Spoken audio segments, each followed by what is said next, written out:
Traditionally, it's been linked to naughty boys with too much energy. Girls tend to be able to internalise better. Women tend to mask. But awareness around adult female ADHD is on the rise as high-profile women share their lived experiences. He said, yeah, look, it could be iron deficiency, maybe early menopause. Great. Or maybe, look, have you thought about ADHD? The telltale signs from being young aren't recognised, and you spend your whole childhood thinking that it's that you're deficient in some way. There is nothing positive about it for me. Being successful despite it, it's not made my life better. It's made my life harder. That toll laid bare at a Senate inquiry into ADHD support services. Its findings set to be released later this month. Growing up, I always felt wrong. By the time I reached adulthood, my self-esteem was still absolutely eviscerated. Now, a new book, The Year I Met My Brain, is shining more light on the adult ADHD experience, and the author is here to tell us all about it. Please give it up for Matilda Bosley. Now, Matilda, congratulations. Your book is called The Year I Met My Brain. Do you two get along? Now we do a lot better. It was a bit of a case of, I really thought I had this whole thing down. I was like, got it sorted.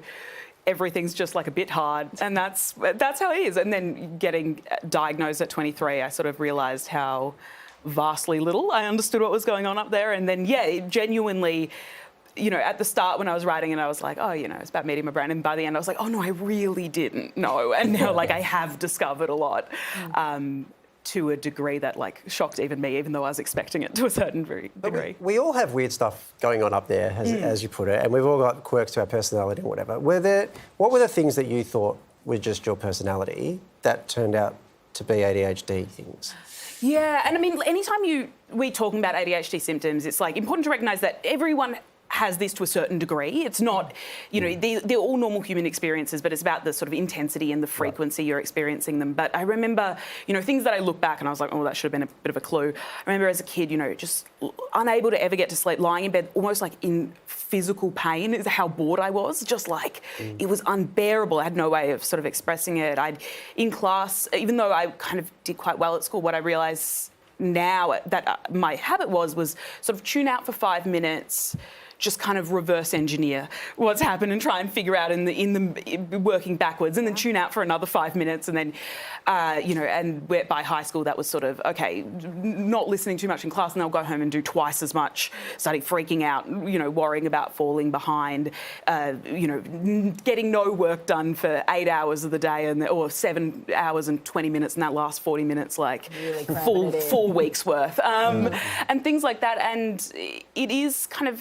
It was in the moments when I moved out of home, that structure of high school and having your parents around all fell away, and suddenly everything was so difficult. I couldn't figure out how to get dinner done and, get to work on time and keep, the house in any sort of order or make it to a single doctor's appointment or anything. And it was in that moment that it started to, once the safety net fell away, I was like, oh no, there's something going on. Yeah. Help us understand the broader context to this. So on one hand, we're talking about the historical context where women have been underdiagnosed in this, but things have also changed so much in the last decade, right? And now you have people like the Royal Australian College of General Practitioners saying that there might be an overdiagnosis of ADHD, particularly in children, and a worry about over-medication. You're someone who's thought a lot about this. What's your take on all that?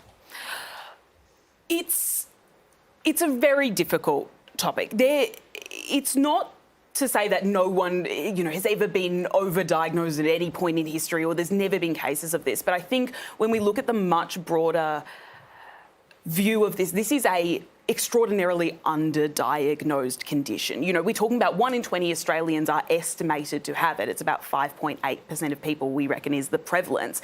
There is not 5.8% of people being receiving a formal diagnosis, and I think often we get quite scary prescription statistics coming out, this is how many scripts were prescribed, without sort of taking into account that in the first year I went through maybe 6 different scripts of trying out medication for a month and then trying a slightly different dose and things like that. So I think numbers can often seem very huge, but it is when you look at big, massive metadata analysis over kind of the past 4 decades even, the numbers are very, very stable. What we're seeing now is a huge increase in diagnosis of ADHD, not an increase in the rate of it. We're seeing a course correction to a large degree. And, you know, obviously there's always going to be making sure we're, you know, hitting the right balance and things like that. But, you know, there's a lot of damage to correct before we, you know, even need to start worrying too much really about going the other way, I think.